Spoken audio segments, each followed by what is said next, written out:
Assalamualaikum warahmatullahi wabarakatuh. Selamat malam, salam sehat semua. Assalamualaikum, Prof. Assalamualaikum warahmatullahi wabarakatuh. Alhamdulillah sehat, Prof. Sehat, Prof.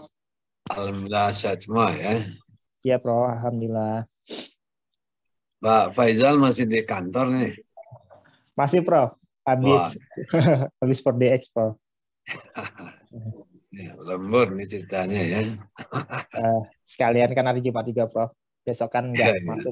Ya, besok tinggal kuliah aja lagi satu lagi. Iya. Oke, sekarang tanpa terasa udah sesi keempat ya. Di sesi keempat kita akan membahas produk-produk lembaga keuangan syariah ya. Kemarin kita sudah bahas murabahah. Jadi murabahah ini adalah produk favorit kalau di perbankan syariah ya. Jadi ini yang terbanyak ya. Kemudian selain itu juga ada yang namanya salam, kemudian satu lagi juga ada produk jual beli juga, ya, tapi biasanya untuk jangka panjang ya. Baik, karena materinya sudah di-share ke Bapak Ibu semua, kita akan mulai ya. Kemarin juga ada tugas, jadi tugasnya kan untuk memperkuat ya. Jadi untuk memperkuat apa yang sudah kita bahas ya. Jadi harapannya silakan dibahas ya, kalau bisa dibentuk kelompok-kelompok diskusi ya. Karena sebagian kan ada yang non accounting ya, tapi kalau untuk teknis accounting itu kan bisa ditiru dari materi yang pernah saya berikan, walaupun ya mungkin sifatnya mengikuti ya. Tapi kalau dari accounting tentu dia memahami ya kenapa harus begitu laporannya, kira-kira begitu. Baik, teman-teman semua, saya akan share materi kita malam ini tentang salam ya.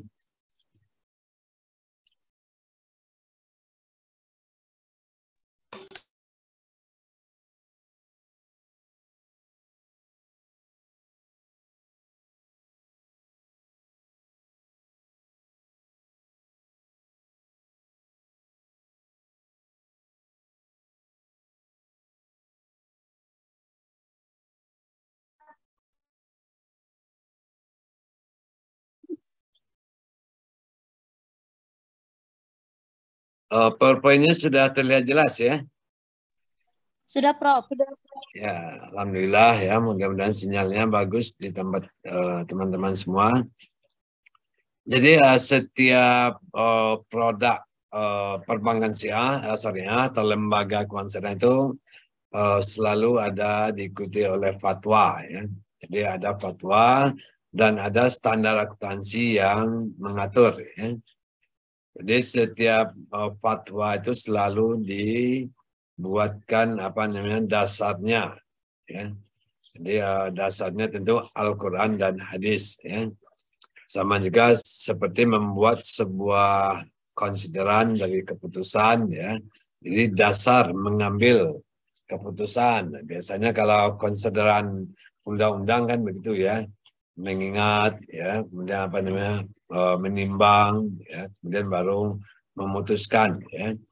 Nah, setiap produk lembaga keuangan syariah itu dibuatkan fatwanya. Jadi Bapak Ibu semuanya sudah punya fatwa, silakan dilihat. Saya hanya mengulas sekilas ya.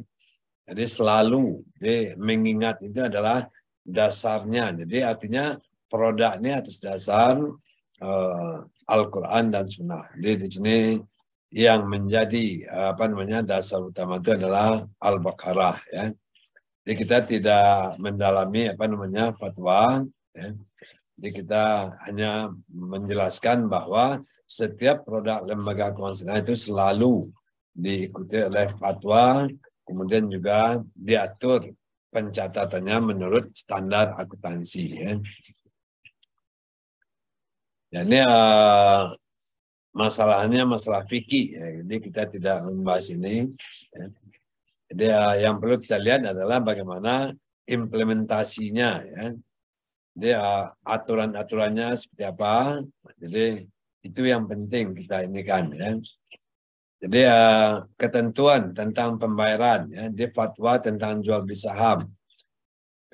Ketentuan tentang pembayaran bahwa alat bayar harus diketahui jumlah dan bentuknya, baik berupa uang, barang atau manfaat. Jadi dalam salam itu boleh dibayar dengan uang, dengan barang atau dengan jasa ya.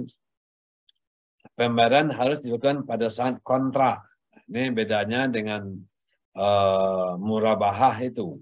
Jadi kalau salam pada waktu kontrak itu harus dibayar. Artinya harus tunai, ya, tidak boleh dicicil. Kemudian pembayaran tidak boleh dalam bentuk pembebasan utang, itu nggak boleh ya. Jadi dikaitkan dengan utang itu nggak boleh. Kemudian mengenai ketentuan barang, harus jelas ciri-ciri dan dapat diakui sebagai hutang. Ya.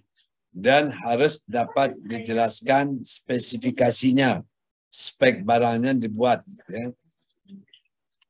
Kemudian dalam penyerahan dilakukan di kemudian. Jadi produknya diserahkan di kemudian hari. Ini bedanya dengan murabahah.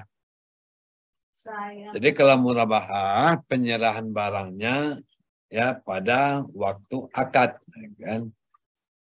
Dan waktu dan tempat penyerahan barang harus ditetapkan berdasarkan kesepakatan. Jadi penyerahnya bisa dibuat kesepakatan. Ya, apalagi kalau transaksinya antar daerah ataupun antar negara, ini jelaskan di mana serah terimanya. Ya. Jadi kalau transaksi antar negara atau antar daerah, itu syarat-syarat penyerahnya jelas. Ya. Apakah penyerahnya di gudang penjual atau di gudang pembeli. Ya. Karena di sinilah ijab dan kabulnya itu kan. Dan pemilik tidak boleh menjual barang sebelum menerimanya. Ya. Jadi harus diterima dulu, baru kalau mau dijual silakan. Ya. Tidak boleh menukar barang kecuali dengan barang sejenis sesuai dengan kesepakatan. Ya. Ini adalah ketentuan tentang barang. Ya. Dan dalam hal penyerahan, ya, penyerahan barang sebelum atau pada waktunya. Jadi penjual harus menyerahkan barang tepat pada waktunya dengan kualitas dan jumlah yang telah disepakati. Makanya di kontrak harus jelas kapan diserahkan dan kualitasnya seperti apa. Ini kan untuk menghindari adanya kesalahpahaman antara penjual dan pembeli. Jadi di akad di awal sudah dijelaskan ya di mana diserahkan, kapan diserahkan dan spek barangnya seperti apa. Kemudian jika penjual menyerahkan barang dengan kualitas yang lebih tinggi, penjual tidak boleh meminta tambahan harga. Ternyata spek yang ada kualitasnya lebih bagus. Kemudian ya harganya berbeda. Kemudian pihak penjual tidak boleh meminta ya tambahan harga. Dan jika penjual menyerahkan barang dengan kualitas yang lebih rendah dan pembeli rela menerima, maka nggak ada masalah. Ya. Jadi kalau memang pembelinya ikhlas. Ya. Dan penjual dapat menyerahkan barang lebih cepat dari waktu yang disepakati dengan syarat kualitas dan jumlah barang sesuai dengan kesepakatan. Jadi boleh lebih awal dari waktu yang ditetapkan. Ya. Jika semua atau sebagian barang tidak tersedia pada waktu penyerahan atau kualitasnya lebih rendah dan pembeli tidak rela menerima, maka ia bisa memiliki dua pilihan. Ya. Ya, jadi membatalkan, ya, meminta uangnya dikembalikan atau menunggu ya, sampai barangnya tersedia. Jadi pihak pembeli ada pilihan. Ya. Boleh membatalkan, nanti uangnya diminta kembali atau menunggu sampai barang tersedia. Ya.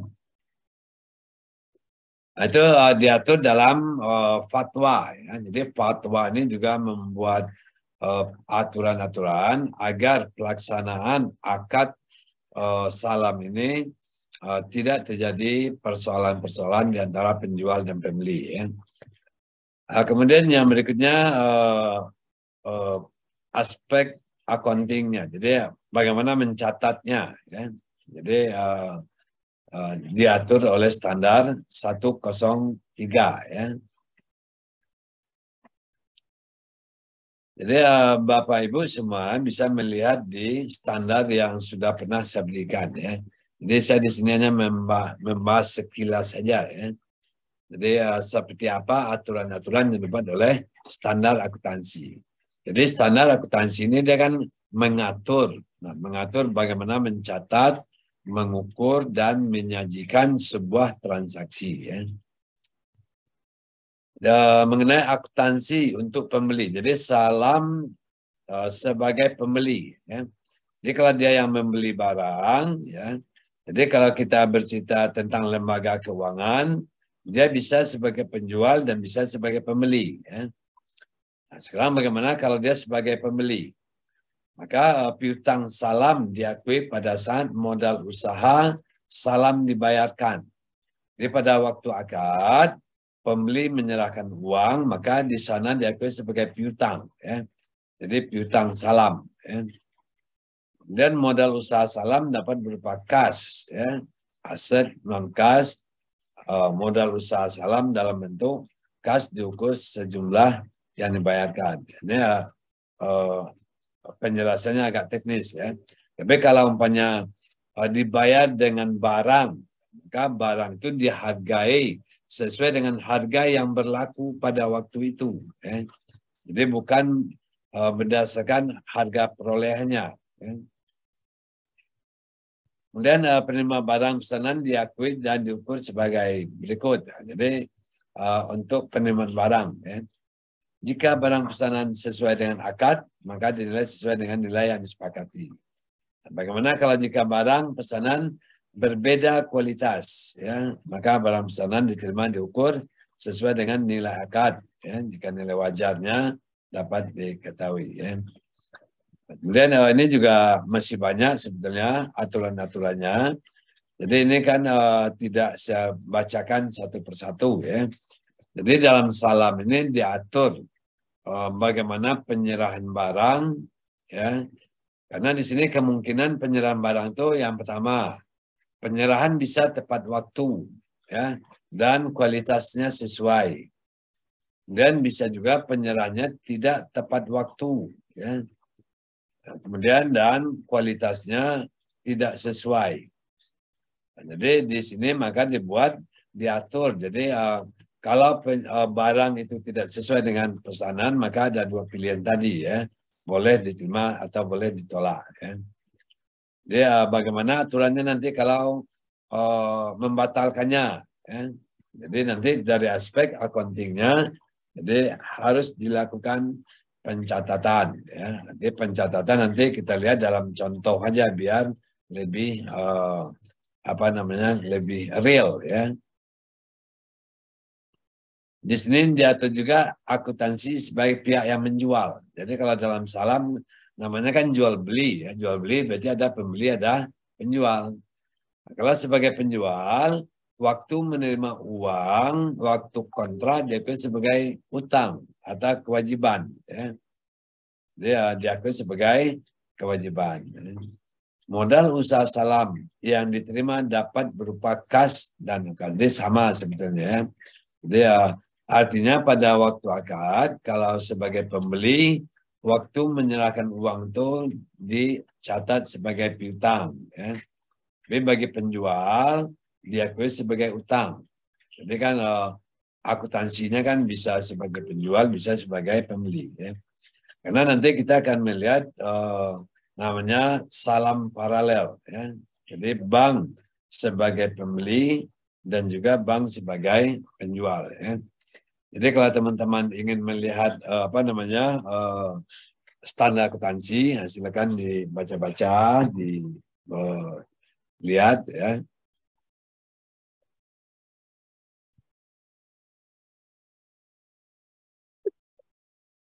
Ya, kita lebih efektif kita lihat contoh kasus, ya. Jadi kasus. Jadi di definisi ini kan diambil dari standar akuntansi yang tadi ya. Jadi salam adalah akad jual beli barang pesanan ya atau muslam fi dengan pengiriman di kemudian hari oleh penjual atau oleh muslam ilahi.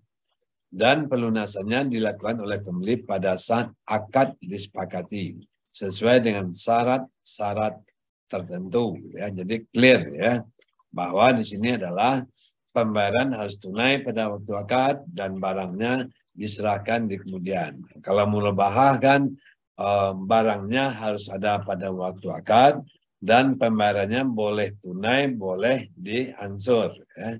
Jadi bukan harus diansur, boleh juga tunai ya. Jadi kita lihat ilustrasinya ya. Jadi kasus pada bank ya, kasus satu ini bank sebagai penjual ya. Di bank sebagai penjual, di sini ada transaksi salam ya. Pertama, Bank Syariah Indonesia menjual kepada PT Ahmad Makmur Sejahtera. Jadi bank sebagai penjual.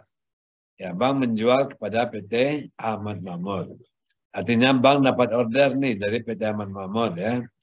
Jadi PT Ahmad Makmur membutuhkan 140 ton benih padi unggul untuk keperluan ekspor ya 8 bulan yang akan datang. Dan tanggal 1 Februari 2002 PT Ahmad Makmur Sejahtera melakukan pembelian benih pada padi dengan skim salam kepada Bank Syariah Indonesia. Ya. Jadi PT Ahmad Makmur sebagai pembeli, bank sebagai penjual. Ya. Jadi speknya ditentukan bahwa ini adalah benih padi unggul. Jadi kuantitasnya 140 ton. Harganya ya 101,120 juta ya 1,120 M. Jadi per tonnya jatuhnya 8 juta.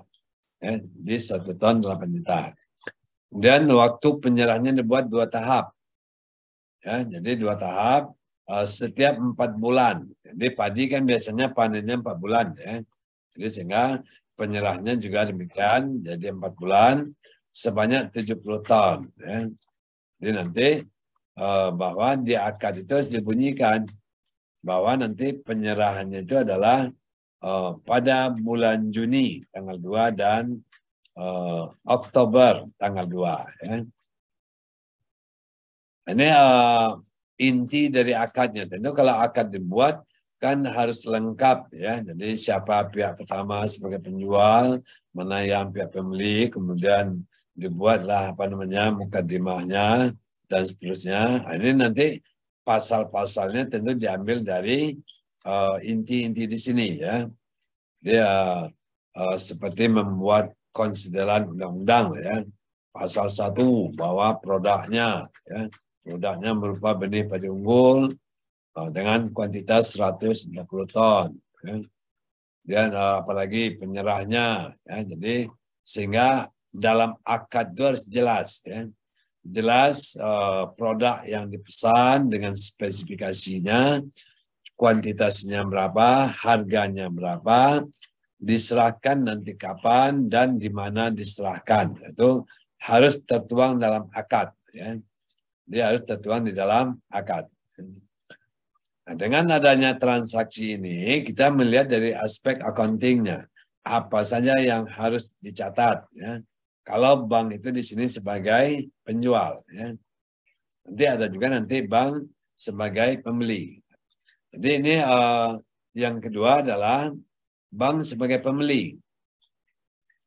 Jadi dengan adanya pesanan dari PT Ahmad Makmur tadi, maka bank mencari produknya. Jadi dapatlah produknya dari KUD Berkah. Ya. Jadi produknya bank di sini sebagai pembeli.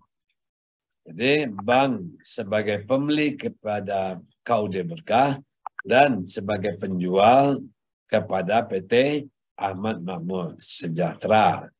Jadi ini yang namanya salam paralel ya. Di bank bertindak sebagai pembeli dan juga sebagai penjual. Ya. Tapi akadnya tidak boleh sama, akadnya harus dipisah. Jadi bank sebagai penjual dengan PT Aman Makmur dan akad sendiri lagi dengan KUD Berkah. Ya. Jadi di sini speknya juga sama ya. Jadi pada tanggal 4 Februari Bank Syariah Indonesia membeli 140 ton benih padi unggul untuk memenuhi permintaan PT Aman Sejahtera. Ya. Jadi penyerahannya juga sama, spek barang sama, kuantitas sama, tentu harganya berbeda ya. Jadi kalau di sini Bank Indonesia atau Bank Syariah Indonesia membeli 7.500.000 per ton. Ya. Jadi dia membeli 7.500.000 per ton dan dia jual seharga 8 juta. Jadi ini adalah akad bank sebagai pembeli atau bank juga sama dibuat ya 2 tahap sesuai dengan kontrak dengan pihak PT Aman Makmur tadi. Ya.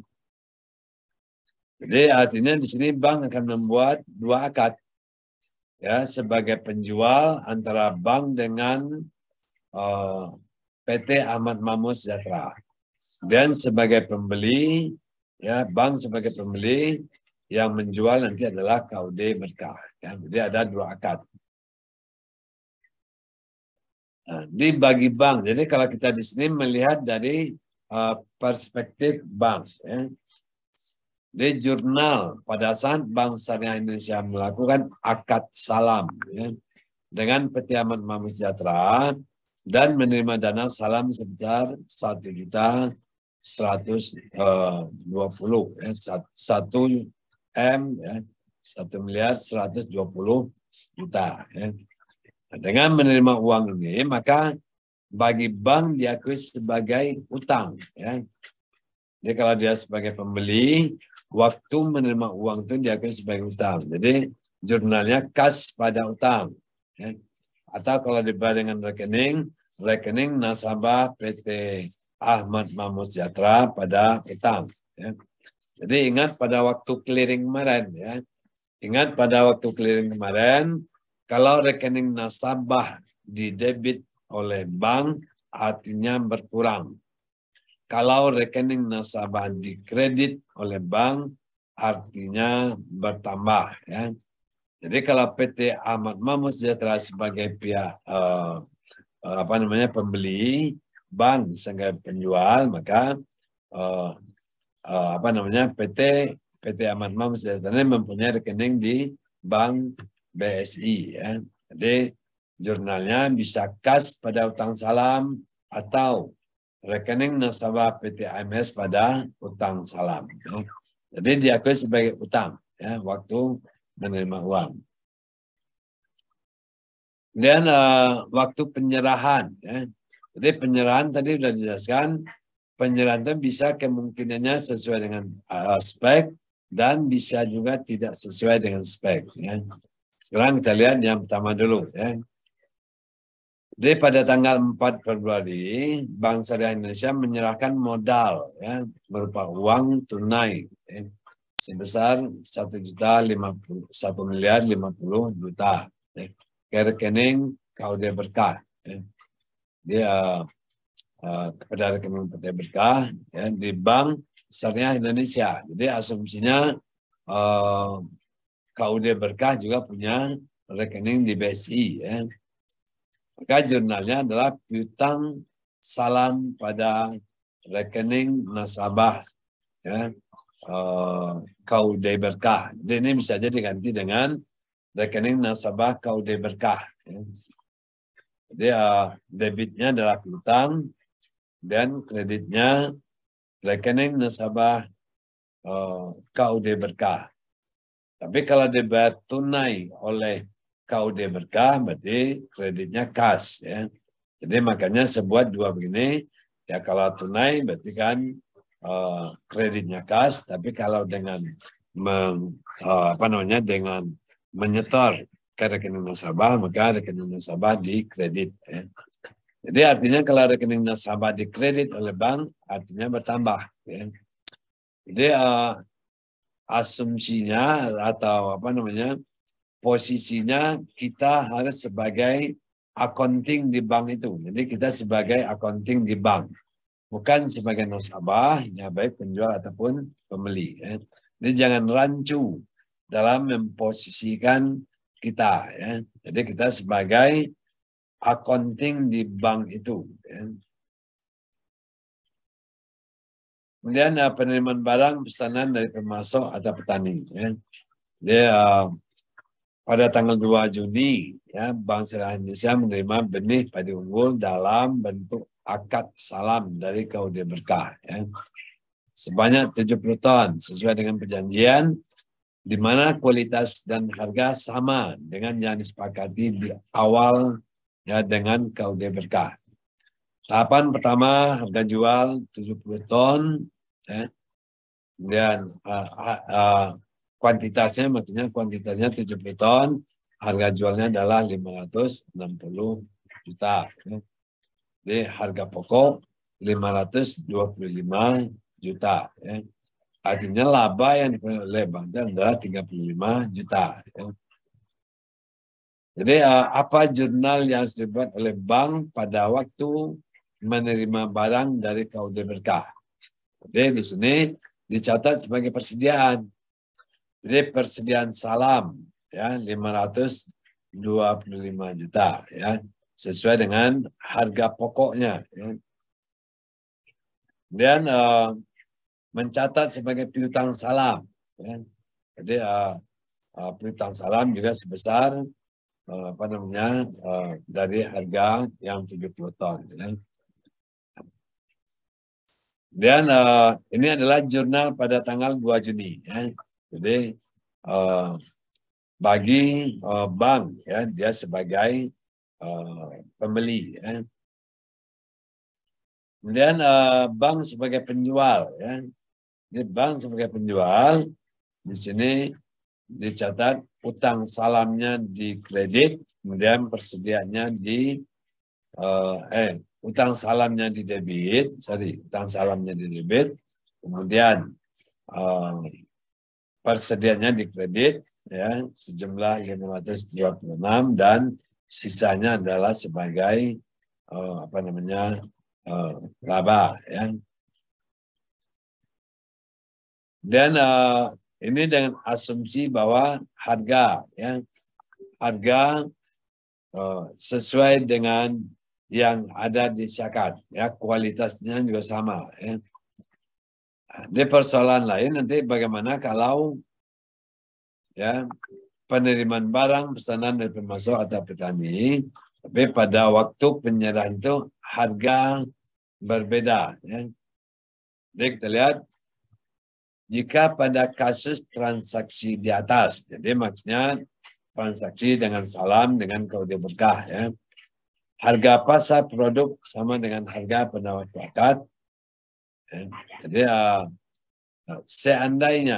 seandainya pada waktu penyerahan barang oleh KUD Berkah kepada Bank Syariah Indonesia, harga pasarnya lebih tinggi, ya. Lebih tinggi dari harga pada waktu akad. Ya. Jadi harganya sebesar 550 juta ya untuk 70 ton. Ya. Atau harga pasar pada waktu penyerahan lebih rendah. Ya. Atau mungkin harga pasarnya ya lebih rendah. Ya. Jadi umpamanya 500. Ya. Jadi apa jurnal yang harus kita buat ya kalau terjadi perbedaan harga. Ya. Ini yang pertama kalau harganya lebih tinggi. Ya. Jadi jurnal yang dibuat tetap persediaan salamnya 525 dan piutang salamnya juga 525. Ya. Jadi artinya ini tidak boleh diakui sebagai keuntungan. Ya. Jadi sesuai dengan harga di awal. Ya. Kemudian ya bagaimana kalau persediaan itu harganya di bawah. Ya. Jadi kalau harganya di bawah atau turun, maka itu diakui sebagai kerugian. Ya. Jadi tadi kita yang namanya persediaan kita ya tadi adalah 525, ternyata ya harga di pasarannya turun. Ya. Jadi sehingga 25 jutanya diakui sebagai kerugian. Jadi jurnal yang kedua ini persediaan salam ya, jadi nilainya 500, bukan 525 lagi, tapi 500 ya. Dan selisih dari persediaan itu diakui sebagai kerugian ya. Jadi kerugian salam. Kemudian baru piutang salamnya di kredit ya. Nah, ini adalah jurnal ya, seandainya bahwa harganya turun. Jadi dalam accounting menganut yang namanya LOCOM. LOCOM-nya adalah low cost of law of market ya. Jadi harga terendah antara harga pokok dan harga pasar ya. Jadi mana yang paling rendah harga pokok dan harga pasar. Ya. Jadi kalau harga pokoknya lebih rendah, maka diakui sebagai kerugian. Tapi kalau harga pokoknya lebih tinggi, tidak boleh diakui sebagai keuntungan. Ya. Nah, ini namanya prinsip konservatif. Jadi dalam accounting ada namanya prinsip konservatif, ada prinsip kehati-hatian. Nah, kemudian yang kedua, penerimaan barang pesanan dari pemasok atau petani. Jadi masih berkaitan dengan cerita yang tadi ya, karena penyerahnya kan tadi 2 kali ya. Jadi jika pada waktu penyerahan terjadi wan prestasi, ya, ternyata KUD Berkah hanya mampu menghasilkan produk 50 ton dari 70 ton benih yang disepakati. Ya. Jadi seharusnya di termin kedua kan 70 ton. Ya, mungkin karena gagal panen dan segala macamnya, ternyata dia hanya mampu menyerahkan 50 ton. Jadi yang 20 ton bagaimana? Ya. Jadi boleh ada 2 pilihan. Ya. Apakah uangnya dikembalikan nanti atau menunggu sampai barangnya ada. Ya. Jadi kita lihat ya. Jadi tanggal 2 Juni ya. Jadi persediaan salam pada piutang salam ya. Jadi karena barangnya ada 50 ton ya. Harga per tonnya tadi adalah 7.500.000. Jadi totalnya adalah 375 ton juta ya. Jadi dibuatlah jurnal persediaan salam pada piutang salam. Ya. Kemudian yang 20 ton gimana? Ya. Yang 20 ton bagaimana? Nah, boleh dibatalkan atau menunggu sampai barangnya ada. Ya. Jadi kalaupun menunggu sampai barangnya ada, maka nanti dibuatkanlah yang namanya jurnal untuk yang 20 ton. Ya. Jadi sementara azan di tempat saya, kita stop dulu ya selama azan berlangsung.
Baik, kita mulai lagi. Jadi bahwa tadi sudah dijelaskan bahwa waktu penyerahan itu ada dua kemungkinan sesuai dengan unitnya dan memungkinkan juga nggak sesuai. Jadi dalam fatwa pun diatur ya. Jadi kalau pada waktu penyerahan ternyata jumlah yang diserahkan tidak sesuai, maka ada dua pilihan, boleh dibatalkan atau menunggu sampai produknya disediakan oleh pihak pihak KUD Berkah ya sebagai penjual ya. Jadi kalau dibatalkan yang 20, berarti jurnalnya di bawah ini. Dia berubah menjadi dari piutang salam menjadi piutang KUD Berkah ya. Jadi piutang KUD Berkah 150 juta dan piutang salamnya dikredit ya. Jadi artinya harus dirubah yang tadinya dari piutang salam ke menjadi piutang KUD Berkah. Walaupun namanya statusnya masih piutang, tapi tetap harus dibedakan ya. Jadi sehingga jelas mana yang masih standby sebagai piutang salam, mana yang sudah dibatalkan. Ya, kalau nama akunnya piutang KUD Berkah berarti sudah dibatalkan. Ya. Itu barangkali sebetulnya ada lagi kasus-kasus yang lain pamannya biar tidak terlalu teknis ya. Mungkin untuk salam ya itu aja. Dan kita akan masuk ke istitna ya. Jadi sekalian nanti kita diskusi ya. Jadi istitna sebetulnya alurnya sama ya. Jadi modelnya, karakternya sama sebetulnya dengan salam ya. Tapi kita lihat ya. Besok sehingga minggu depan kita membahas tentang musyarakah dan mudarabah, jadi kerjasama ya.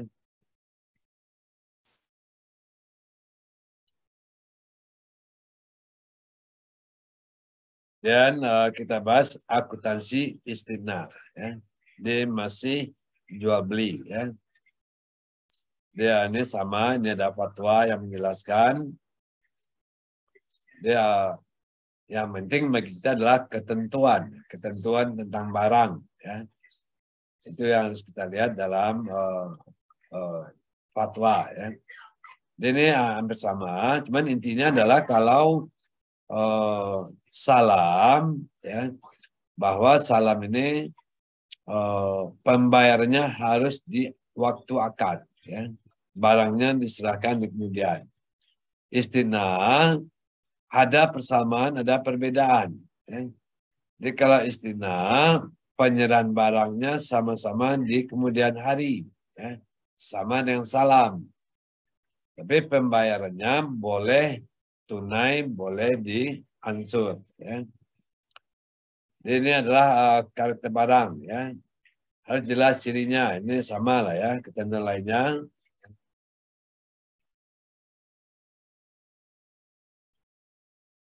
Dan aspek accounting. Ya.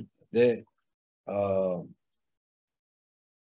berdasarkan akad istitna, pembeli menugaskan penjual untuk menyediakan barang pesanan ya, atau masnu sesuai dengan spesifikasi yang disyaratkan untuk diserahkan kepada pembeli dengan cara pembayaran di muka atau tangguh. Jadi pembayarannya bisa di awal dan bisa juga ditangguhkan. Spek dan harga barang pesanan disepakati oleh pembeli dan penjual di awal ya, akad. Ketentuan harga barang pesanan tidak dapat berubah selama jangka waktu akad. Ya. Dia tetap harganya. Ya. Barang pesanan harus memenuhi kriteria. Ya. Dia memerlukan proses pembuatan setelah akad disepakati sesuai dengan spesifikasi pemesanan. Ya. bukan produk massal. Jadi biasanya itu cirinya bukan produk massal. Ya. Harus diketahui karakteristiknya secara umum yang meliputi jenis, spek, teknis, dan kualitas. Ya. Ini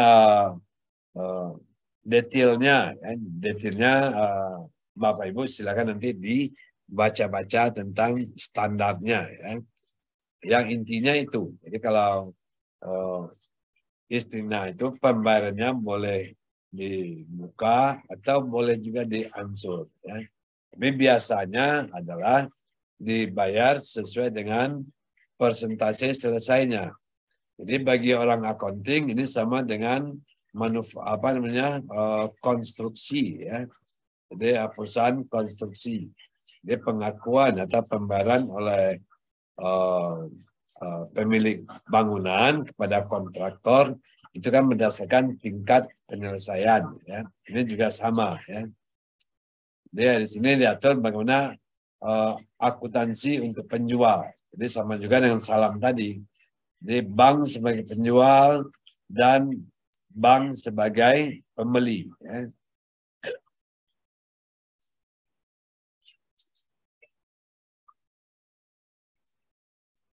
Jadi agar lebih efektif kita langsung lihat simulasinya. Jadi ini diatur oleh standar 104. Ya. Jadi apa itu istimna? Ya. Jadi istimna ini adalah akad jual beli juga sama dengan salam dengan murabalah. Dalam bentuk pemesanan pembuatan barang tertentu dengan kriteria dan persyaratan tertentu yang disepakati antara pemesan, ya, dan penjual, ya. Pembeli dan penjual. Ya. Jadi itu definisi yang diatur dalam standar akuntansi. Ya. Nah, jadi kita lihat aja contoh kasusnya langsung biar mudah dipahami. Jadi biasanya adalah untuk buat perumahan, ya, bangunan yang sifatnya adalah jangka panjang. Ya. Jadi contohnya sebuah TK Anissa yang dimiliki oleh Ibu Damayanti berencana untuk membuat perpustakaan dengan menambah satu unit bangunan seluas 50 meter persegi, ya, di sebelah ruangan kelas yang sudah ada. Untuk kebutuhan itu, Ibu Damayanti menghubungi Bank Syariah Indonesia, ya, untuk menyediakan bangunan baru sesuai dengan spek yang sesuai. Setelah serangkaian negosiasi beserta kegiatan survei untuk menghasilkan desain bangunan yang akan dijadikan acuan, ya, atau speknya, dan pada tanggal 5 April ditandatangani akad, ya, transaksi istimna pengadaan bangunan. Ya. Adapun kesepakatannya adalah harga bangunan 50 juta, ya, dan lama penyelesaian itu 5 bulan. Ya. Nah, ini tentu juga dijelaskan juga detailnya karena ini bangunan biasanya kan seperti kita membuat ya dengan kontraktor, ya, tentu jelas speknya, ya. Jadi bahannya apa saja, kemudian ya termasuk besinya dan segala macam itu kan dibuatkan secara lengkap. Ya. Kemudian untuk membuat ruangan perpustakaan sesuai dengan pesanan Ibu Damayanti, Bank Indonesia, ya, jadi bank menghubungi PT Karim Konstruksi untuk pemesanan pembuatan bangunan. Ya. Jadi di sini bank sebagai pembeli. Ya. Jadi kalau dengan Ibu Damayanti, bank sebagai penjual. Jadi bank bisa sebagai penjual dan bisa sebagai pembeli. Dengan kontraktor, maka kontraknya adalah istimna bank sebagai pembeli. Ya. Jadi yang speknya juga sama. Jadi tentu harganya, ya. Jadi harga belinya adalah 40 juta. Tadi dijual ke Ibu Damayanti 50 juta. Ya. Nah, lama pengerjaan 4 bulan, ya. Paling lama tanggal 7 Agustus. Ya. Kemudian dibuat termin penagihan. Ya. Jadi penagihan 25% penyelesaian, 50 dan 100. Jadi ada 3 termin untuk penagihan.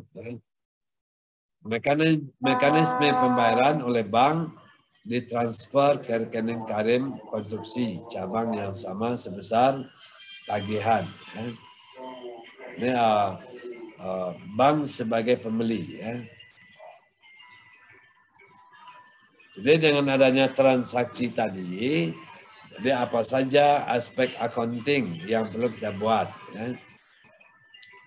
Jadi pada tanggal 1 April, Bank Syariah Indonesia setelah mengeluarkan biaya untuk survei dan pembuatan desain bangunan yang akan dijadikan acuan spek barang sebesar 1.500.000 di survei awal. Dengan adanya survei awal, maka bank mencatat sebagai beban praakad yang ditangguhkan pada kas. Jadi nama akunnya gitu. Jadi beban praakad yang ditangguhkan. Ini adalah biaya survei. Kemudian pada waktu penandatanganan, pada tanggal 5 April 2022 ditandatangani akad transaksi tunai pengadaan bangunan untuk perpustakaan antara Ibu Damayanti dan Bank Syariah Indonesia. Di sini bank sebagai penjual. Di bank sebagai penjual, maka biaya yang tadi dibalik lagi. Di biaya survei tadi dicatat sebagai biaya istiqna. Di biaya istiqna pada beban praakad. Jadi ini untuk membalik jurnal yang tadi. Kemudian penerimaan dan pembayaran tagihan pada kontraktor.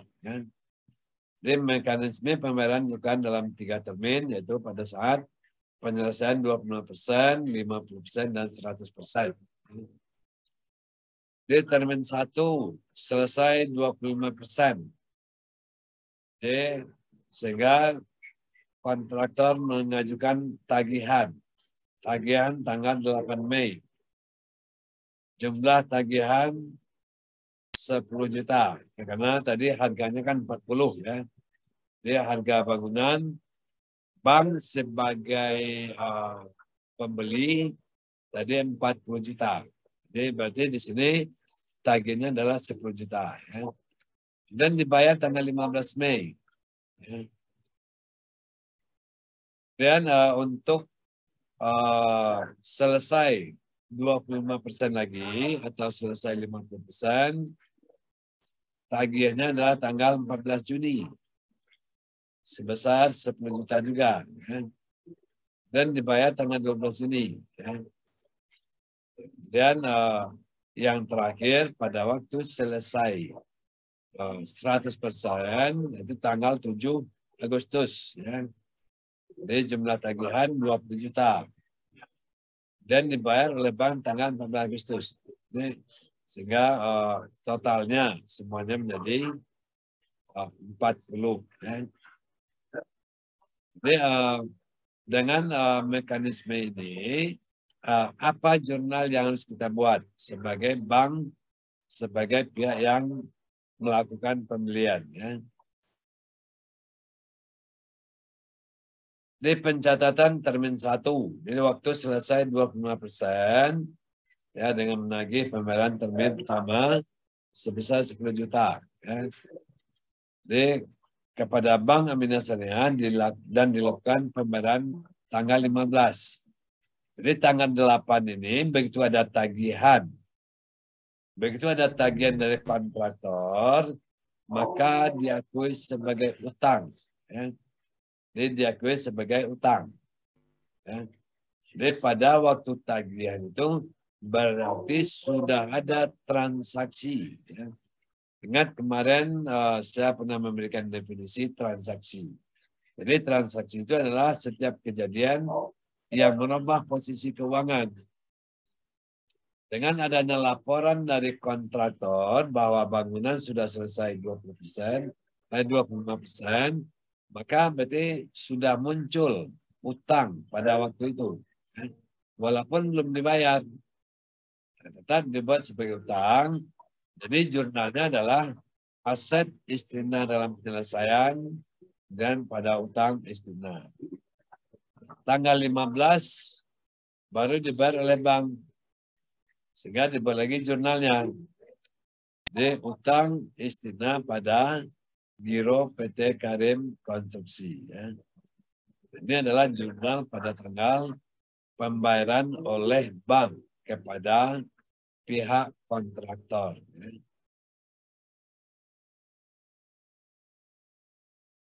Kemudian pada tanggal 14 Juni, ya, PT Karim Konstruksi menyelesaikan 25% lagi. Jadi kan selesai 50%. Ya. Jadi sehingga dia mengeluarkan tagihan lagi. Jadi sebesar 10 juta lagi. Ya. Dan jurnalnya berarti sama dengan yang tadi. Ya. Jadi mencatat sebagai utang pada waktu tagihan keluar dan mencatat pembayaran utang pada waktu bank melakukan pembayaran. Ya.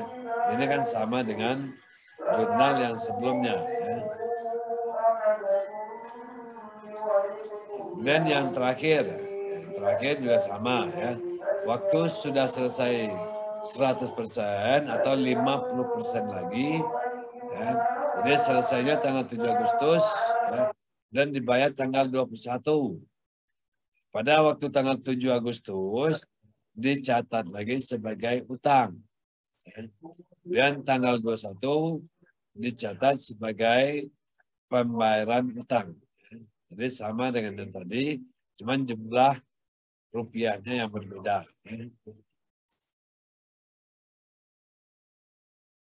Dan yang terakhir, pengakuan pendapatan istimna.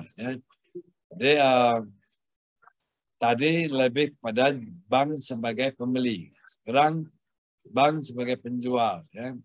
Jadi tadi kan selesainya kan 3 termin. Ya. Jadi yang 25% harga pokoknya adalah 10 juta. Harga jualnya adalah 12.500.000.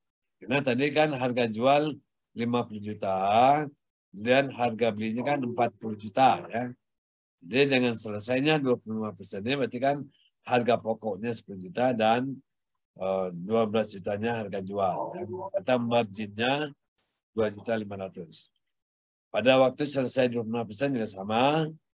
Pada waktu selesai 50% lagi, harga pokok 20 juta dan harga jualnya 25 juta. Dan marginnya 5 juta. Ya. Ini pencatatan bagi bank, di mana bank sebagai pihak yang menjual. Ya.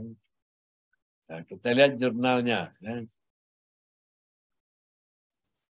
Jadi dalam jurnal penyesuaian yang dibuat pengakuan keuntungan istimna dilakukan dengan mendebit aset istimna dalam penyelesaian ya sebesar 2.500.000.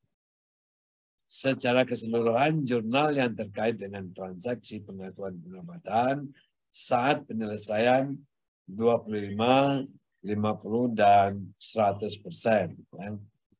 Jadi jurnalnya ini. Ya. Pada waktu selesai 25% pertama, maka bank mencatat, ya bank sebagai penjual nih. Bank sebagai penjual dicatat sebagai debitnya adalah aset istimna dalam penyelesaian 2.500.000. Ini yang dibilang tadi sebagai penyeimbang dari margin. Ya. Dan harga pokoknya 10 juta dan harga jualnya 12.500.000. Ya. Begitu juga pada termin kedua, 10 juta lagi jurnalnya sama. Dan pada termin ketiga, jurnalnya tentu juga sama. Cuman nilainya berbeda. Ya. Yang 1-2 adalah 10 juta dan yang terakhir adalah dengan harga 20 juta. Ya.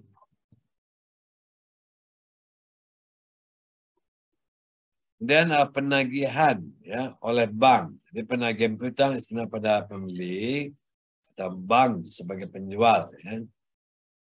Jadi penagihan oleh bank banknya BSI tadi kalau nggak salah ya. Penagihan oleh Bank Amanah Syariah pada pembeli akhir itu Bu Damayanti dilakukan dalam waktu 5 termin. Ini banknya Bank BSI tadi apa Bank Amanah ya. Kemudian artinya bahwa Ibu Damayanti membayarnya dengan cara mencicil. Ya. Jadi penagihan oleh Bank Amanah Syariah kepada pembeli akhir, yaitu Ibu Damayanti dilakukan dalam waktu 5 termin dalam jumlah yang sama, ya, yaitu 10 juta, ya, kemudian 50 juta, berarti dibagi. Jadi setiap tanggal 5 mulai bulan Mei. Jadi artinya dicicil selama 5 kali. Karena 50 juta berarti kan 10 juta, 10 juta. Ya. Nah, cicilan mulai tanggal 5 setiap bulannya. Mulai berlaku bulan Mei. Ya. Kemudian dan dibayar 3 hari setelah tanggal tagihan. Ya. Jadi kita lihat pencatatan cicilan pertama. Jadi tanggal 5 Mei jatuh cicilan yang pertama. Maka bank akan mencatat sebagai piutang. Ya. Piutang istina pada termin istina. Masing-masing 10 juta. Ya. Nah, pada waktu pembayaran tanggal 8 Mei. Ya. Pada waktu pembayaran tanggal 8 Mei, maka debitnya adalah rekening tabungan Ibu Damayanti pada piutang istina.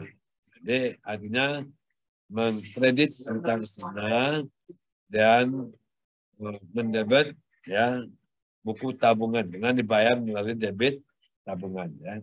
Jadi debit ini tentatif. Debitnya bisa kas kalau nasabahnya bayar tunai. Debitnya bisa giro BI kalau nasabah membayar dengan cek bank lain. Ya. Atau mungkin ya kalau ini kan rekening sendiri di bank tersebut. Ya. Jadi jurnalnya adalah rekening tabungan Ibu Damayanti pada piutang istina. Ya. Jadi begitu seterusnya. Ya. Jadi, setiap termin, ya, setiap termin pada tanggal 5 dicatat piutang, tanggal 8 dicatat lagi penerimanya. Ya. Jadi dengan asumsi bahwa cicilannya adalah flat atau tetap. Ya. Sekarang tinggal pada waktu penyerahan barang. Pada waktu penyerahan barang, barang diserahkan tanggal 7 Agustus. Ya. Maka jurnal balik atas rekening aktivitas istina dalam penyelesaian dan termin istina pada saat penyerahan barang adalah sebagai berikut. Jadi debitnya termin istina 50 juta dan kreditnya aset istina dalam penyelesaian. Ya. Ini jurnal yang dibuat setiap penyerahan barang. Ya. Jadi pada waktu penyerahan bank dari penjual kepada pembeli atau dari bank kepada nasabah. Ya.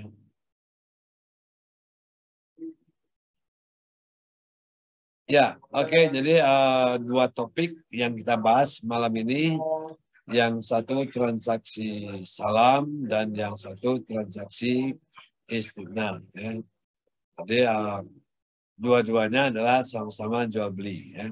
Jadi produk jual beli di lembaga keuangan syariah ini ada yang namanya murabahah, ada salam, ada istigna. Ya. Nanti akan kita bahas tentang bagi hasil. Jadi bagi hasil produknya akadnya dalam bentuk mudharabah atau musyarakah. Ya. Itu minggu kelima. Ya. Dan minggu ke-6 kita akan membahas akuntansi wakaf. Ya. Baik, sekarang kita buka sesi tanya jawab. Kalau ada yang mau ditanyakan, silakan. Ya.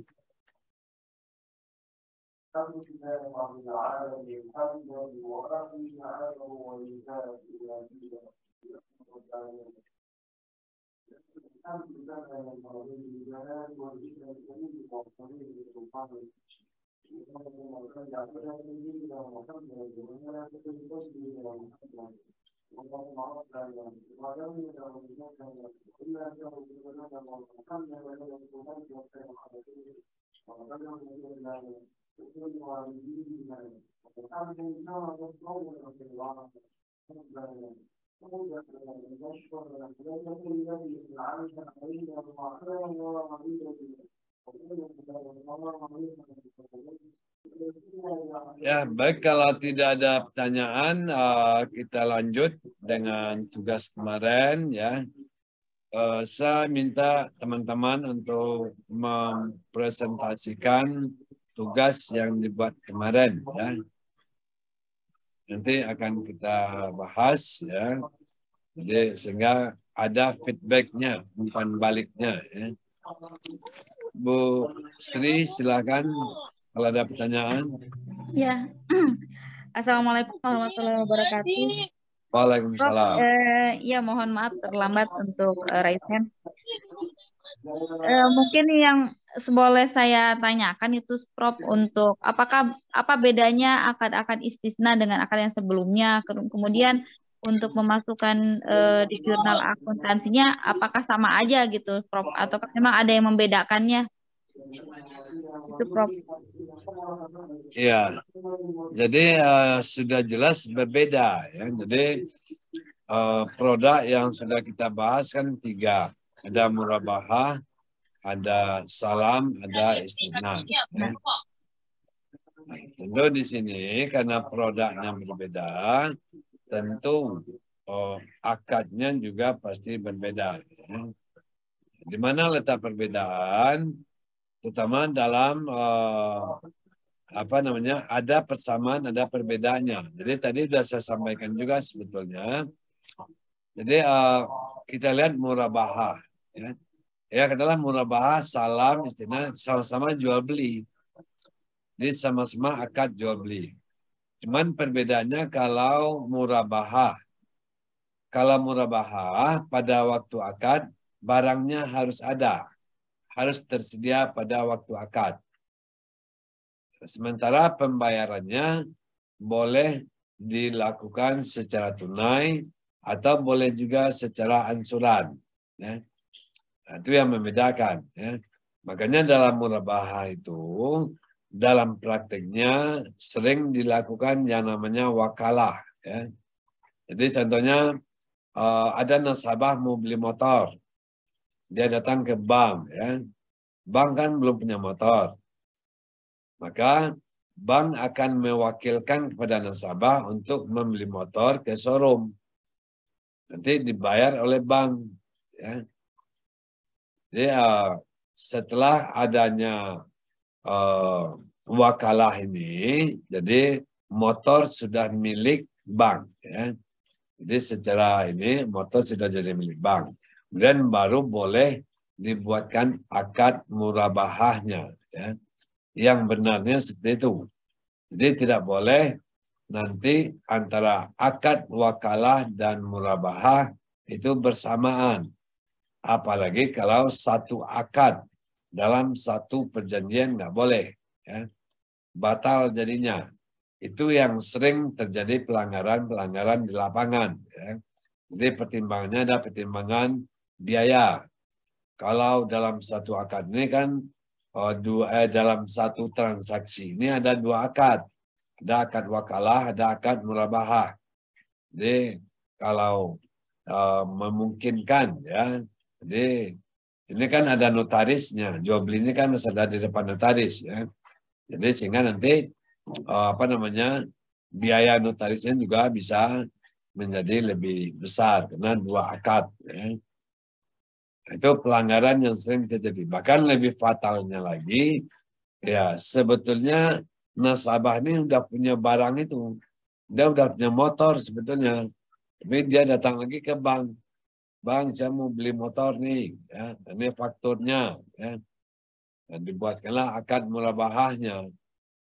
Itu kan sebetulnya tidak benar. Ya. Jadi sehingga itu dalam murabahah. Dan kalau dengan salam, sama. Jadi masih dalam akad jual beli. Cuman yang membedakan adalah kalau salam ini harus dibayar pada waktu akad. Kalau bank itu sebagai pembeli, maka dia harus membayar pada waktu akad itu. Dan barangnya diserahkan nanti. Ya. Biasanya adalah untuk produk-produk pertanian. Ya. Jadi pembayaran di awal dan barangnya diterima di kemudian hari. Ya. Nah itu perbedaan yang mendasarnya. Kalau murabahah kan barangnya harus ada pada waktu itu. Kemudian kalau dia istithna, sama masih jual beli juga. Jadi bank bisa sebagai penjual dan bank juga bisa sebagai pembeli. Yang membedakan adalah kalau istithna itu tidak harus dibayar tunai. Ya. Jadi pada waktu akad boleh dibayar tunai atau juga bisa secara ansuran. Ya. Cuman barangnya juga sama dengan salam. Barangnya dibuat dulu. Barangnya dipesan dulu. Jadi sehingga penyerahan barangnya sama dengan salam. Jadi di kemudian hari. Ya. Tentu di sini akadnya berbeda-beda ya. Jadi kalau murabahah. Jadi akad ini kan kayak perjanjian. Ya. Apa sih akad? Kan kontrak. Ya. Jadi kontrak jual beli kalau di konvennya. Ya. Jadi sehingganya dalam akad itu tentu pasal-pasal yang dibuat mengacu ke masing-masing produk. Kan? Makanya dalam akad itu dijelaskan, punya pasal 1 mengenai barang. Kalau salam, ya, bahwa barangnya adalah berupa, kalau tadi kan namanya benih padi unggul. Ya. Kemudian barang ini speknya ya pasal pasal 1B-nya kan pasal 1B-nya speknya adalah kuantitasnya adalah 140 ton ya. Kemudian dijelaskanlah secara rinci speknya itu.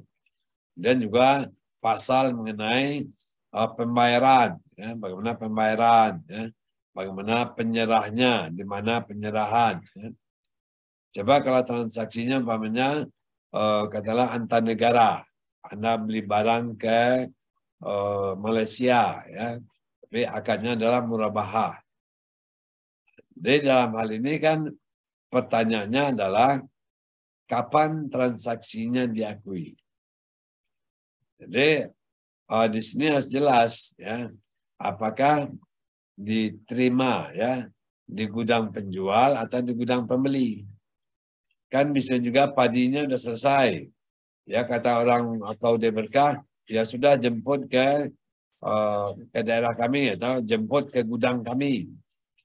Jadi kalau serah terimanya di gudang pembeli, maka harus dijelaskan. Jadi kalau dalam accounting itu sangat penting. Ya. Atau mungkin juga penyerahan barangnya adalah di gudang penjual. Jadi kalau transaksi Malaysia dengan Indonesia, orang yang di Indonesia sebagai pembeli, di Malaysia sebagai penjual, ya. Jadi harus dijelaskan apakah serah terima barangnya di gudang ya penjual di Malaysia atau di gudang pembeli di Indonesia. Ya. Jadi akad-akad itu harus rinci, memuat spek barang, kemudian harga dan penyerahan. Ya. Itu harus clear. Jadi kalau nggak clear nanti terjadi masalah. Jadi umpamanya kayak penyerahan barang antar negara. Itu kan berkaitan biaya transport, biaya asuransi.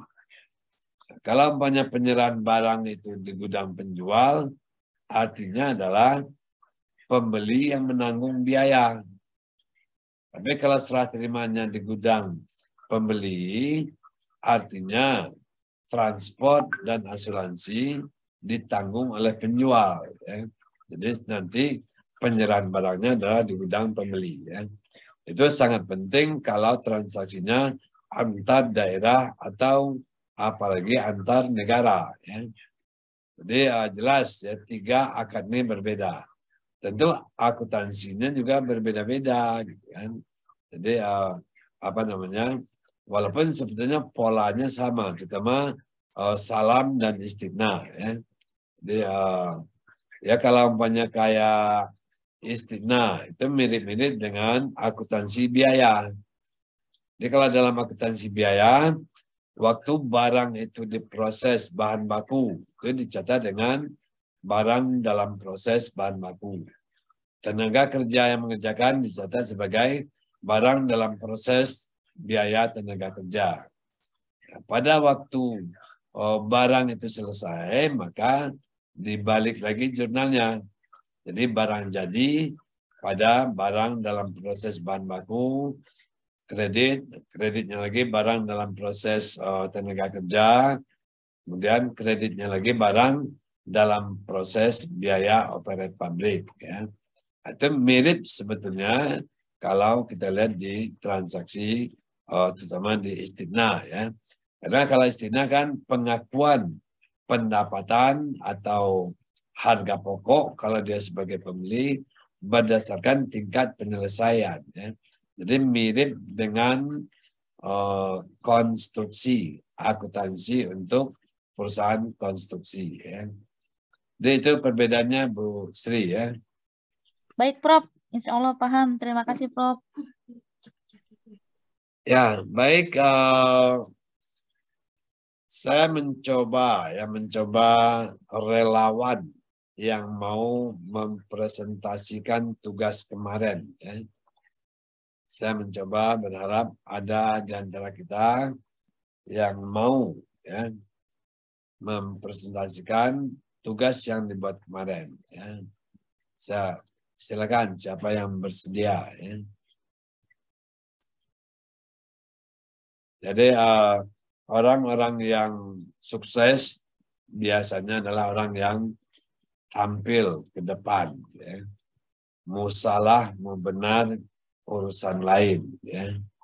Kita tidak bicara salah benar di sini. Ya. Tapi Anda mencoba, ya, itu adalah sudah mempunyai kemajuan. Ya. Jadi jangan takut. Ya. Oh nanti salah gimana? Ya. Nggak apa-apa. Ya.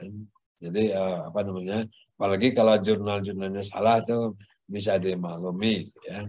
Karena background-nya kan berbeda-beda. Ya. Oke, saya tunggu relawan yang mau tampil. Ya. Yang tampil pasti kita beri apresiasi. Ya. Saya Prof, coba Prof, saya Prof. Nah, silakan. Ya. Saya Saya screen dulu Prof, bentar. ya.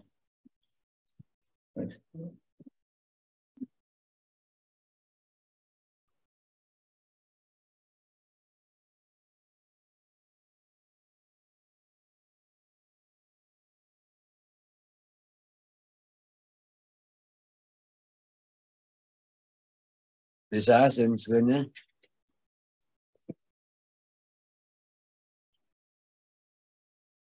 Dia harus berani tampil maju. Dia orang sukses, orang yang berani tampil ke depan.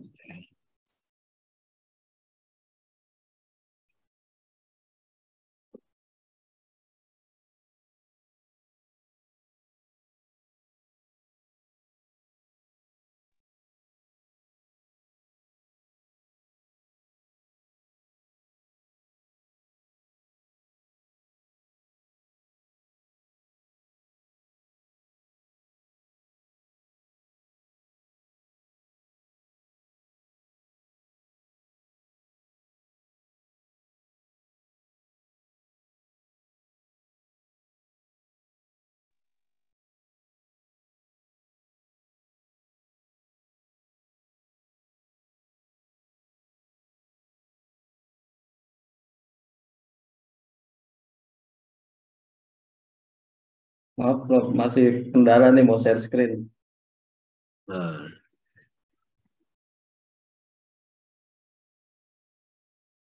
mudah-mudahan sinyalnya bagus ya.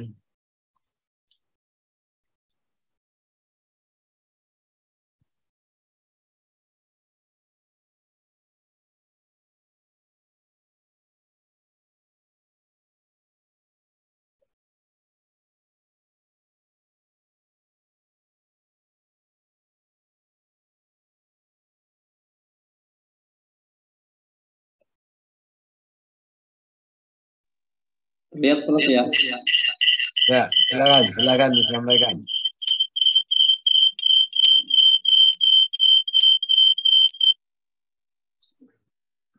Ya, ini Assalamualaikum warahmatullahi wabarakatuh. Waalaikumsalam. Terima kasih, Prof. Ini karena saya memang masih mencoba dan saya melihat contoh saja yang ada. Saya coba mengambil contoh pembiayaan murabahah di kendaraan bermotor. Ini ada pembelian kendaraan mobil dari Bank Syariah Amal Mulia dengan harga beli kendaraan oleh bank itu 120 juta rupiah. Kemudian yang akan diberikan pembelian murabahah secara menyicil sepanjang 2 tahun atau 24 bulan. Kemudian pihak bank dengan mengambil margin keuntungan 18% per tahun. Kemudian juga uang muka yang dibayar oleh pembeli atau oleh nasabah 20 juta rupiah. Maka kemudian skema pembiayaan yang bisa dijelaskan dengan murabahah bil wakalah. Pembelian ini diwakilkan. Jumlah uang muka 20 juta, pembiayaan bank 100 juta. Yaitu didapat dari harga beli dikurangi dengan uang muka yang dibayar oleh nasabah. Kemudian harga jual total ditambah dengan margin keuntungan bank 138 juta. Dengan jangka angsuran ini dari Januari 2022 sampai dengan Desember 2023. Pertama, dengan pola penghitungan ini, margin murabahanya jumlah angsuran dengan tadi pola angsuran yang marginnya 18% itu dibagi dari selama 24 bulan, maka nasabah ini harus membayar 4.992.000 rupiah, 410.000 rupiah. Kemudian jumlah marginnya 1.500.000.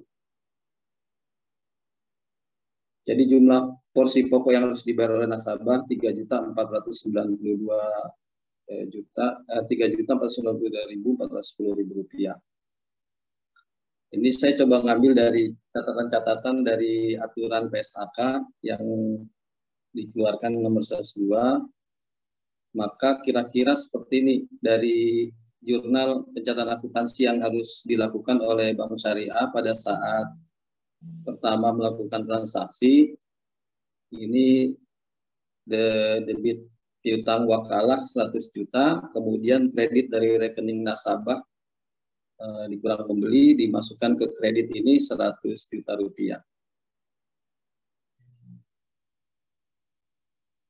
Kemudian pada saat nasabah menyerahkan barang dan menyampaikan bukti pembelian barang tadi secara wakalah, maka kemudian menyerahkan barang tersebut kepada nasabah bank. Maka Bank Syariah Amal Mulia ini melakukan pencatatan transaksi, yaitu debitnya merupakan aset murabahah 100 juta rupiah, kemudian kredit piutang wakalahnya 100 juta rupiah.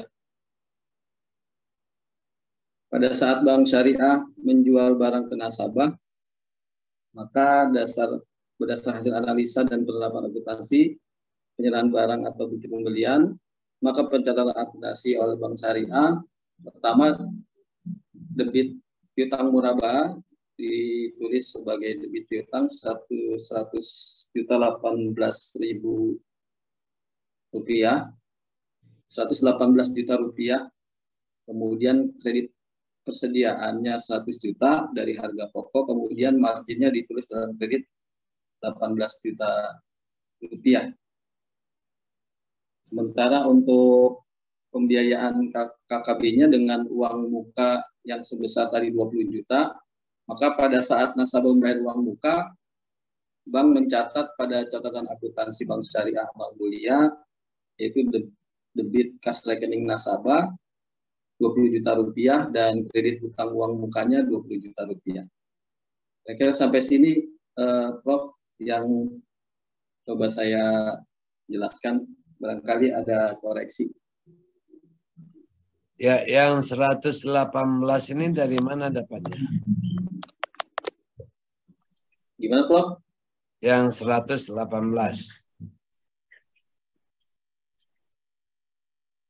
118 juta dari mana? Yang di atas, di atas. 118 jutanya karena margin keuntungannya 18 juta dari harga pokok. Di harga pokok tadi 100 tambah 100. marginnya 18. Marginnya 18 juta rupiah. Ya. Dari sini skemanya ini, Prof. Karena 18%. Tadi marginnya bukan 38 tadi. Harga jual kan 138. Iya kan uang mukanya 20 juta, Prof. Uang muka, oh gitu ya. Jadi nasabahnya bayar uang muka 20 juta rupiah.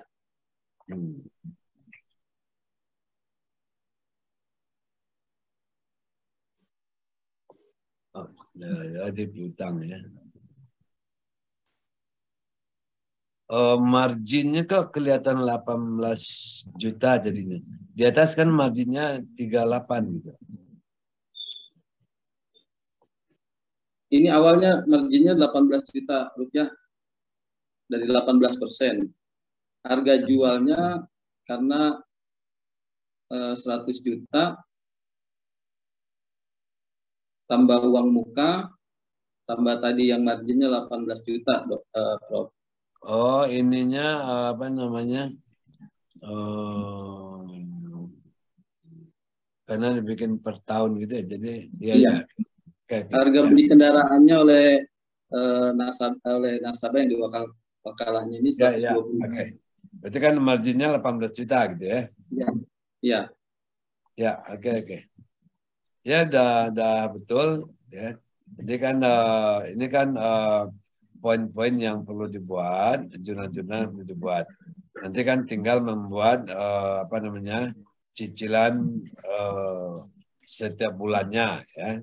Iya. Itu kan ada tabelnya gitu ya. Iya. Ada di mana nggak tabel cicilan itu? Belum dibuat, Prof. Baru sampai tadi. Baru sampai sini aja, Prof. Ya. Jadi kalau lebih bagusnya lagi dibuat nanti cicilannya ya. Tadi kan piutangnya berapa tadi? 118 ya. Iya, 118. Jadi kan pokoknya berapa jatuhnya per bulan? Pokoknya menurut hitungan ini 4.900.000. 4.900.000. Dan margin per bulannya? Margin per bulannya 1.500.000, Prof. Berarti cicilan per bulan kira-kira 6,4 sekian gitu. Iya. Ya, jadi bagusnya dibuatkan tabelnya ya. Jadi, sehingga apa namanya? Kalau kita punya akad pembiayaan dengan bank, selain akad juga pasti dilampirkan nanti listnya ya. Jadi sehingga nasabah pun tahu pada cicilan kedua, ketiga itu berapa pokok dan berapa yang margin ya. Oke, terima kasih Pak Ahmad Mardono ya. Pak, izin komentar Pak. Ya, boleh, silakan.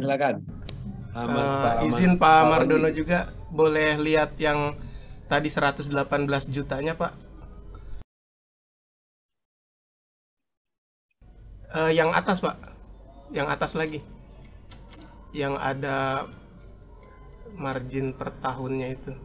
Ya ini mohon cross check lagi, itu kan 18% per tahun ya, 18 juta, sedangkan jangka waktu pembiayaannya 2 tahun. Berarti kan margin dalam waktu 2 tahun itu 18 juta dikali 2 gitu kan Pak ya, jadi 36 juta harusnya. Jadi harga jualnya harusnya 136 juta, bukannya begitu Pak ya?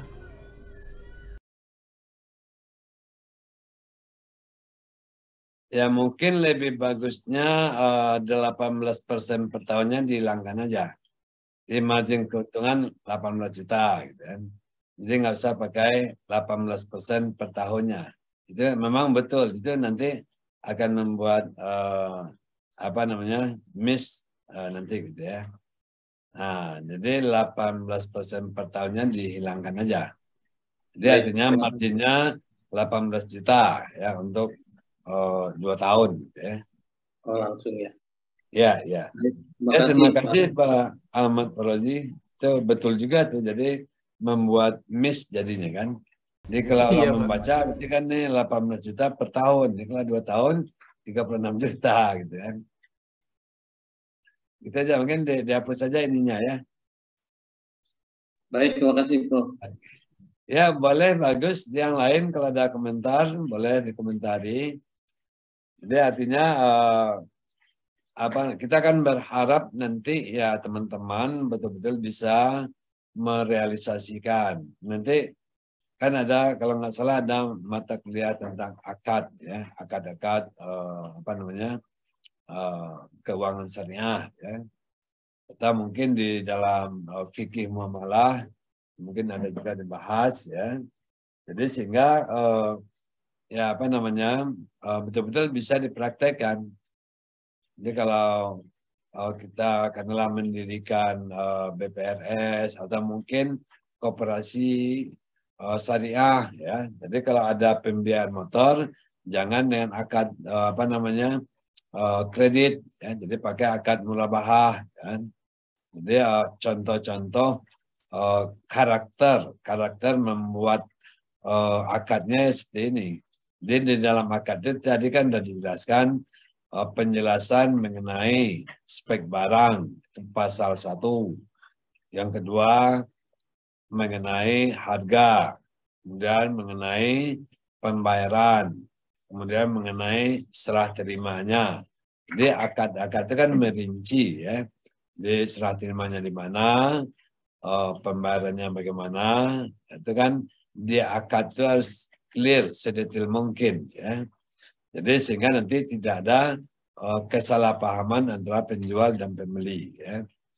Jadi artinya saya berharap dengan adanya latihan-latihan begini, seandainya teman-teman diminta membuat akad murabahah ya.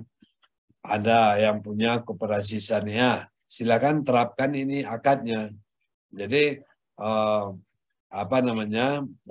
akadnya dibuat, kemudian nanti bagaimana mencatat transaksinya juga bisa dibuat ya. Jadi artinya real kita bisa praktekkan ya. Jadi apa yang kita peroleh kita praktekkan dan dikembangkan ya. Terutama kalau ada teman-teman yang memegang di koperasi syariah ya.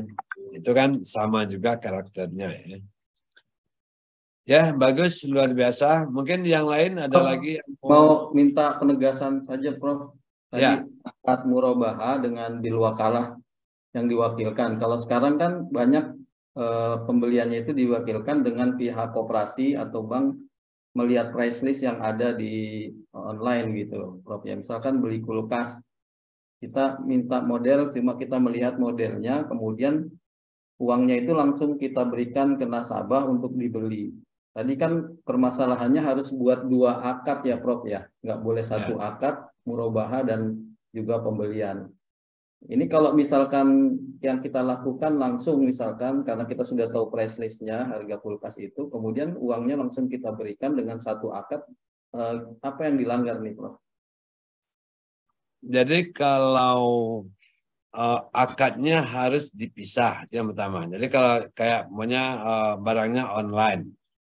Jadi berarti kita berikan uang kepada nasabah, silakan dia beli barang. Ya.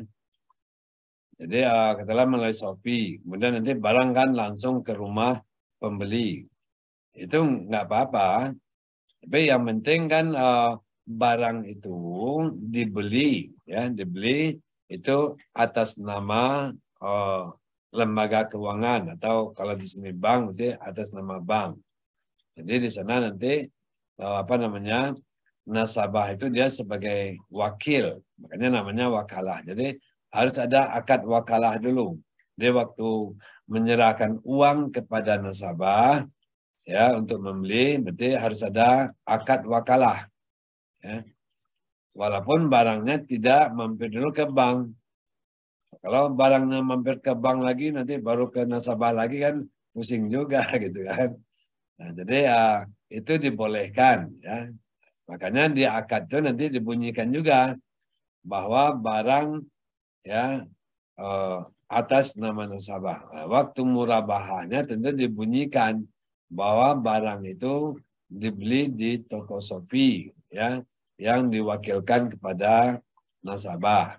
Jadi serah terima barang nanti di setelah barang diterima oleh nasabah yang dikirim oleh Shopee. Jadi tinggal dijelaskan aja begitu. Jadi artinya begitu barang sampai di tempat nasabah, berarti kan barang transaksinya sudah terjadi. Ya.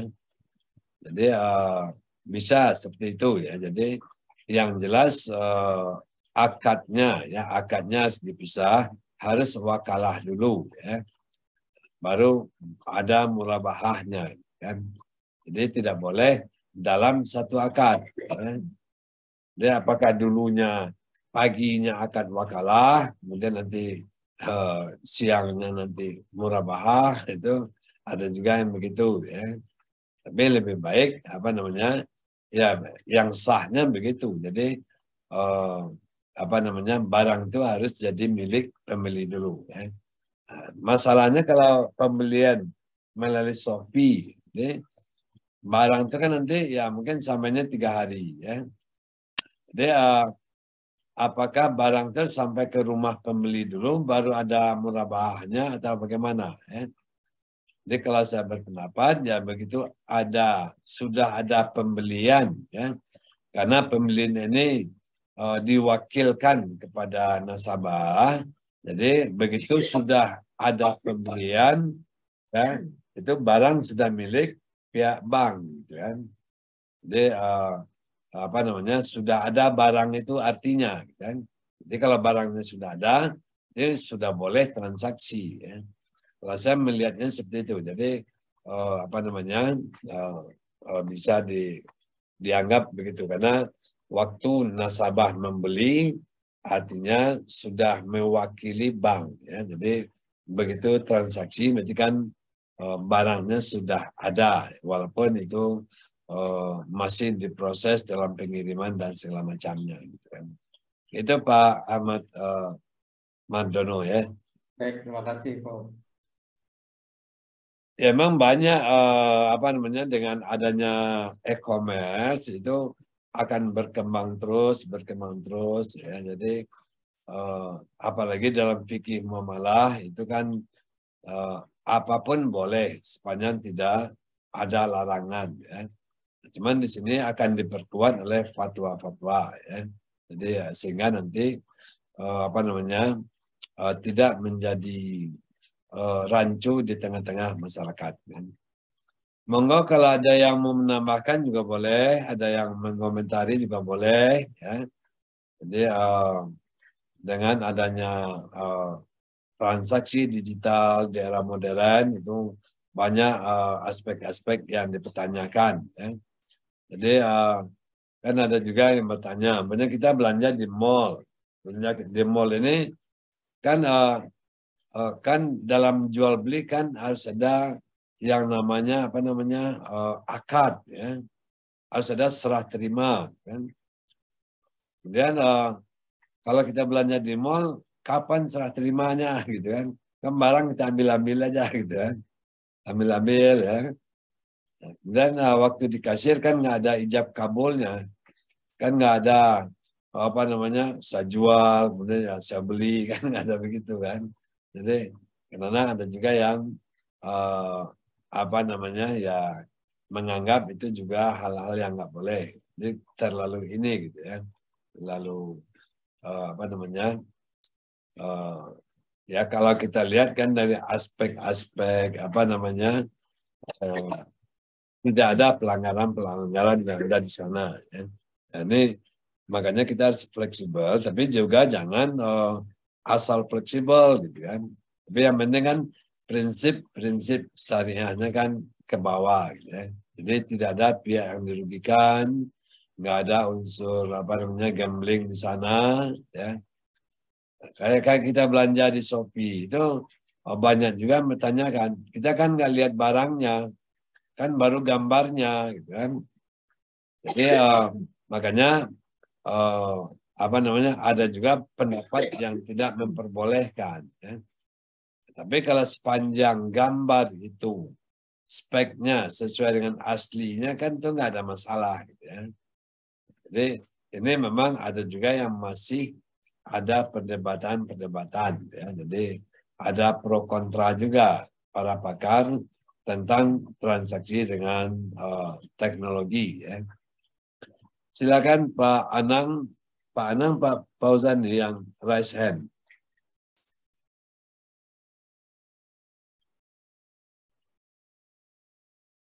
Ya, monggo, silakan. Mau menambah atau mau mengomentari?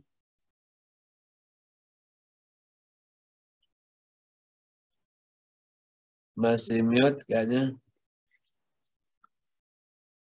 Yang raise hand siapa nih? Ya, coba lihat.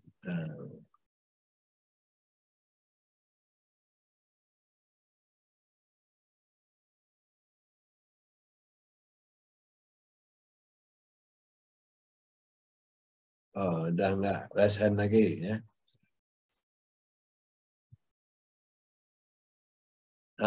Untuk yang clearing, ada dibuat nggak tugasnya clearing? Nggak ada, Prof. Baru yang murabah aja, Prof. Merubah aja, ya. Ya, mungkin cukup merubah aja lah, ya. Jadi clearing itu ya gunanya itu. Jadi dalam pembayaran oleh nasabah, jadi nasabah ini membayarkan bisa dengan uang tunai, bisa membayar dengan debit rekening di bank itu, atau nasabah membayar dengan cek, kan? Nah, kalau nasabah membayar dengan cek, itu kan masuk clearing jadinya, ya. Nah, apalagi kalau ceknya dengan bank lain, ya. Tapi bisa juga nanti membayarnya dengan cek yang ada di bank itu. Jadi kalau nasabah membayar cek yang ada di bank itu, maka tidak ada clearing. Yang ada hanya perpindahan nasabah dari satu ke nasabah yang lain. Jadi umpamanya yang membayar Pak Ahmad Madono, yang terima uangnya Ibu Sri, ya. Jadi karena dalam satu cabang bank yang sama, ya, kebetulan Pak Ahmad Madono dan Ibu Sri sama-sama punya rekening di Bank BSI cabang Ciputat, kan? Saya akan tinggal di Ciputat, ya. Jadi karena di cabang yang sama, berarti di situ debitnya adalah rekening giro Tuan Ahmad Madono di debit dan rekening giro Ibu Sri di kredit.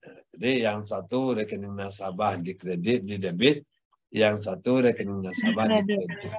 Jadi itu artinya transaksinya adalah dalam cabang yang sama. Sama-sama nasabah di cabang itu, ya. Tapi kalau nasabahnya di cabang lain, maka nanti beda lagi jurnalnya, gitu kan. Sehingga dengan adanya clearing, maka teman-teman bisa memahami transaksi murabahah kalau nasabahnya membayar dengan bermacam metode, ya. Nah, ini kelebihan kalau teman-teman belajar clearing sebelum belajar dari produk-produk murabahah. Karena sangat memungkinkan nasabah itu membayar dengan instrumen cek atau bilet giro, ya. Kalau perusahaan umpamanya kan ya pasti rata-rata punya giro, ya. Kalau giro tentu dia terbitkan bilet giro atau cek, ya. Jadi sehingga nanti tidak membingungkan, ya. Karena di bank itu kan sebetulnya transaksinya hanya 3 macam, baik pembayaran ataupun penerimaan. Bagi bank kalau dia menerima pembayaran, kalau nggak tunai, ya mungkin dengan giro yang ada di atau dengan giro nasabahnya, ya.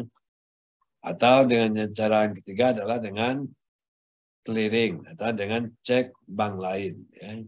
Jadi baik bank menerima ataupun bank membayar itu pasti dengan 3 instrumen itu.